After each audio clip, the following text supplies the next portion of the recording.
All right, part 15 of Moonlight Sonata. And we're just doing the same method where we have the cheats. And we're going to just start with the right hand right for now so we can kind of get it under our fingers, as they say.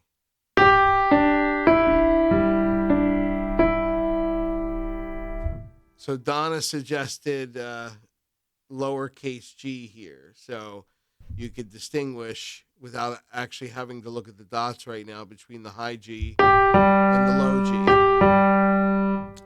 So again, try to get into the habit of putting your fingers into kind of a shape. So you're not just individualizing the notes like, because that's when it gets very difficult to play. You give your muscle memory more to latch onto if it remembers patterns and shapes. So this is our shape. Remember, sustain pedal down. And then the next phrase is, and that's the fingering that I would suggest, because you're starting with this pattern and then just creep your pinky up for the A.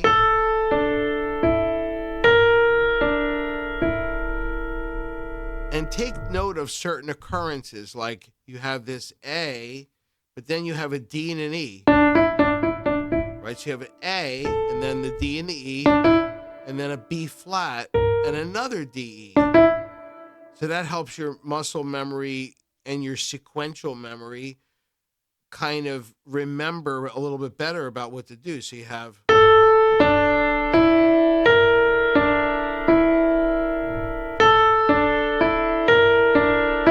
Now let's put that whole measure together, right hand only.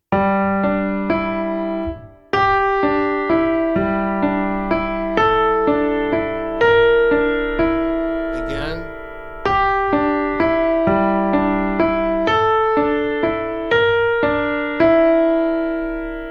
Now we can add the left hand.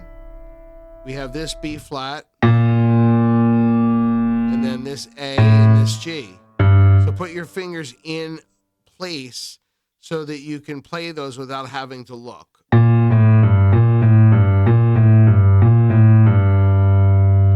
put it together and we have...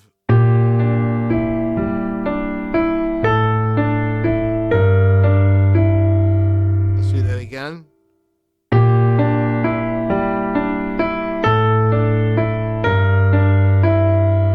Okay, next measure.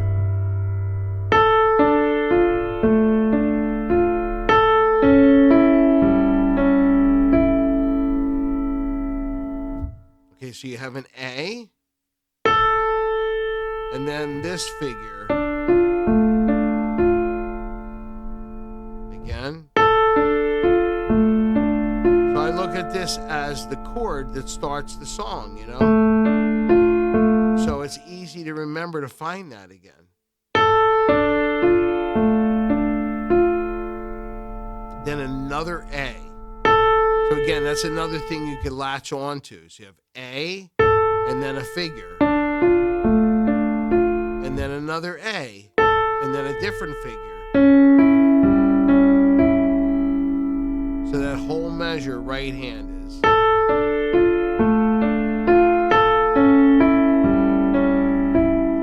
Left hand's easy, it's just A.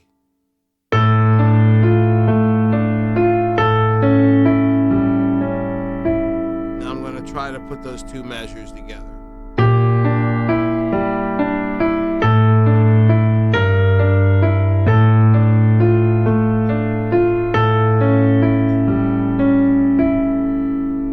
Play it slower for practice, though. Try to get into the habit of playing it like this, because it's better to play it slowly and not have those interruptions than it is to play it a little bit beyond your ability and then having to stop to change shapes or patterns.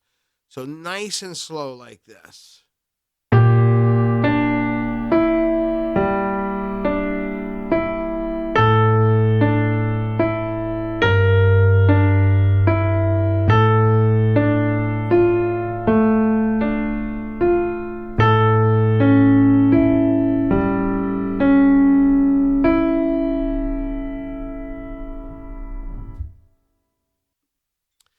Okay, next set of measures. What do we have?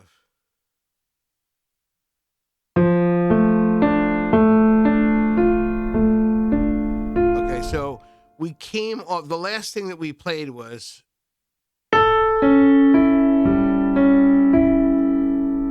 so you have to move down further.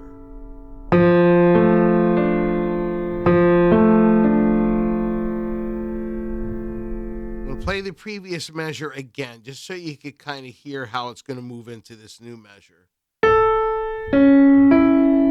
Now here's the new measure. Get your thumb on that F. And we're doing this kind of climbing arpeggio. F, A, D, A, D, F, A, D, F, A. So you see how we're landing again on that same D minor that starts the song. So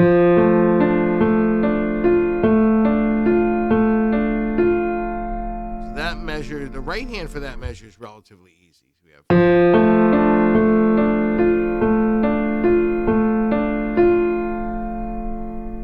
Now, what's interesting is Beethoven had the left hand take over the melody, because you remember this part where you did the crossover, where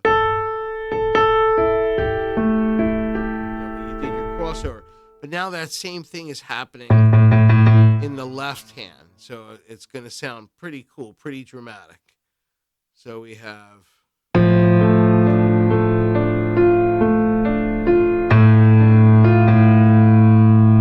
Timing on this is going to be a little bit tricky, because you have to look at where that last A is placed. This last A is a 16th note. So you have this figure where you have a dotted eighth and then a 16th note. And if I play just the left hand of this measure, it's going to sound like this.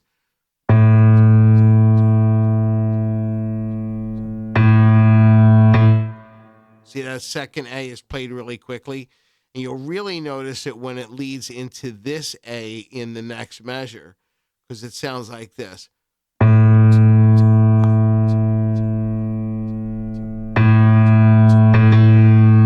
These two A's are really close together.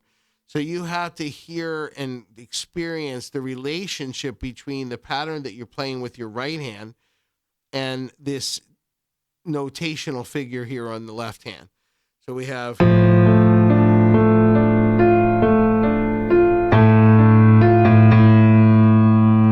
Now, that last A that I just played is the first A in the next measure. And where will our right hand go for that? Well, let's take a look at the right hand for that last measure on your screen. We have. Same thing for the entire measure.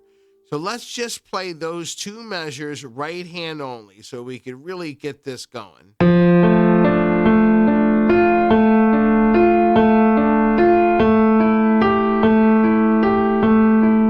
That should be familiar to you, because that's just a familiar sound in the song.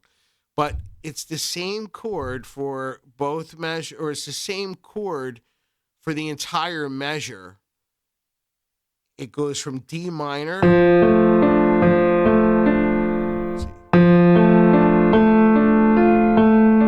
And then to switch it to the A7, you're just going to move these two fingers out. So you have. All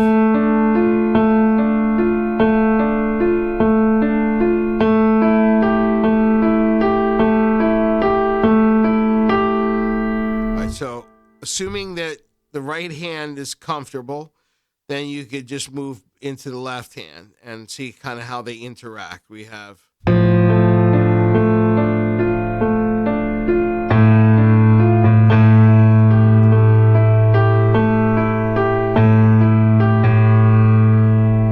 do that again, but slower.